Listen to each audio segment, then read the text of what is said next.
అణగదొక్కాలని చూసేవాడు ఎంత బలంగా ఉంటే ఎదుగుదల అంత గొప్పగా పటిష్టంగా ఉంటుందని మాజీ కేంద్ర మంత్రి రేణుకా చౌదరి తెలిపారు.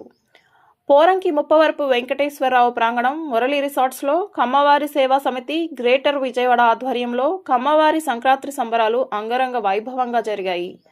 కార్యక్రమానికి ముఖ్య అతిథిగా విచ్చేసిన తెలంగాణ ఏపీ మాజీ కేంద్ర మంత్రి రేణుకా చౌదరి మాట్లాడుతూ కమ్మవారి సాహసం, ఆత్మాభిమానం, అచంచల పట్టుదల సమాజంలో అన్ని విభాగాల్లో తమ సత్తా నిరూపించే క్రమాన్ని కొనియాడారు.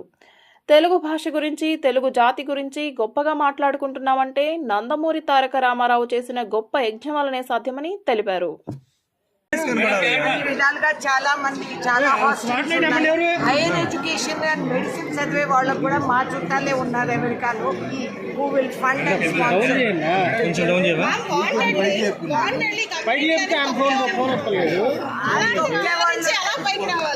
ఏం పర్వాలేదు, తొక్కే వాళ్ళ కాళ్ళు కూడా బలంగా ఉండాలి, లేకపోతే దానికి తిరుగుబాటు ఈ రాష్ట్రానికి.